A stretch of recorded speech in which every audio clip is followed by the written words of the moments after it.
So I'm going to go ahead and start it up. So I was able to start it off with just that satellite and everything looks good. And what I want to mention is I have the sensor on the bottom completely covered. And so what I'm going to do now is I'm going to try to take off at extreme angles. So let's start off with this angle right here. And I'm going to go ahead, I got 15 satellites now, I'm going to go ahead and start it. And it starts right up, we're looking great. I'm going to shut it down. So before I go any further, let's talk about why you'd want to do this. If you happen to get caught in a tree and you're stuck and you want to be able to remote start, as long as you can get in an acceptable angle of the drone, and I'll show you what that is, you can restart.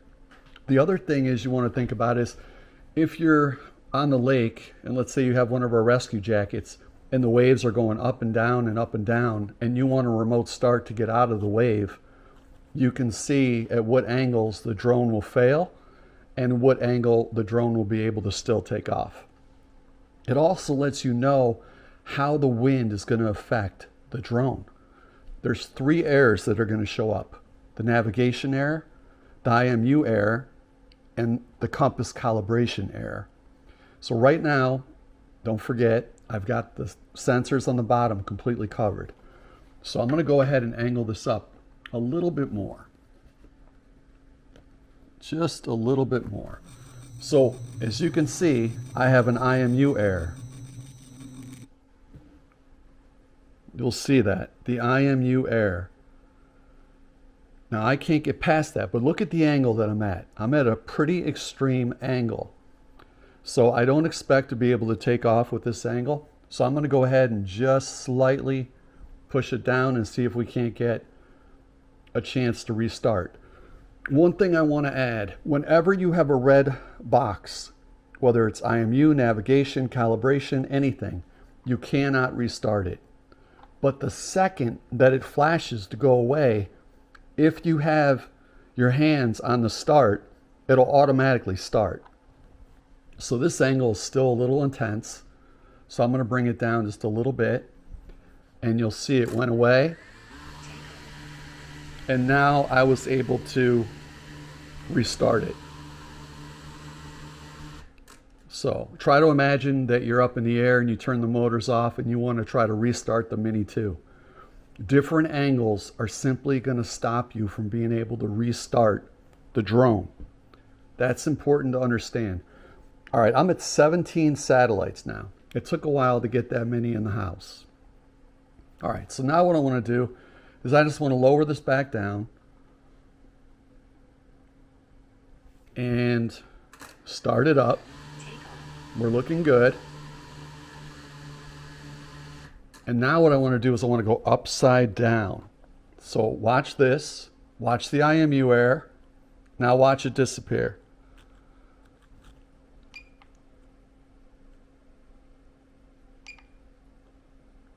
Okay, let's try that again. That was me hitting the wrong button. Watch the IMU error come right there and disappear. So every time you get that red box, right there, you cannot restart the drone. So let's say we go upside down, things are looking bad. We managed to come back down for a split second. If you had the controllers ready to go, you would be able to restart. So again, I go ahead and restart. I'm good to go. If you can see that. So far, doing well with the sensors covered. Go upside down. Let's go this way. Let's really put our drone in jeopardy. Notice how the red block goes away. Here I could restart. So there I can restart. Here I cannot. Here I can restart. Now I can't. Restart. Now I can't. Restart. Now I can't. So you get the idea. You get the idea. With the sensors covered, you have a much more powerful drone to be able to do more things with it. Land in the water, the sand, the mud, go at extreme angles. Without the sensors covered, you are going to get a lot of different errors that are simply not going to go away.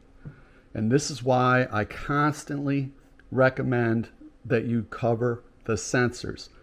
I know you think it's fun to have the sensors working for you, but they're a hindrance. They're taking away from what the drone is capable of doing, if that makes sense. And you don't need that. If you understand how the drone works, you don't need that. So we can restart and we can stop. Flip the drone sideways, get the IMU error. We can't start, now we can. So we've tested every angle, and with the sensors covered, it's a much more powerful drone. So let's go ahead and start it up again. And let's shut it down. Let's turn it upside down for a second. All right. Red, don't want to take off. Okay, let's see if it's going to fix itself. Lock my drone in here so I don't lose it. Beautiful. You cannot do this if you don't have the sensors covered, because you'll get a navigation error, you'll get a compass calibration error, you'll get an IMU error, and they won't go away. Your drone will be stuck wherever it's at because you'll get the red block up here and it'll just stay. The IMU error will not go away. So there's one more thing I want to mention to help you guys out. When you buy your Mini, you might think you have a good machine because it's got a good horizontal, it's got a good camera, it's doing everything you want it to do. But what you should do is test your drone, just like I am right now. Just test it and turn it and say, hey, what angle I'm at? All right, I'm like at a 45-degree angle right here. I've got an IMU error. How about if I come back? Okay, that error is gone. You need to test and see, do you have a good drone? Or do you have one where the IMU gets stuck and you can't get out of it? Because that means you do not have a good drone. Your drone should be able to do everything that mine is doing right now. And that's with the wetsuit on.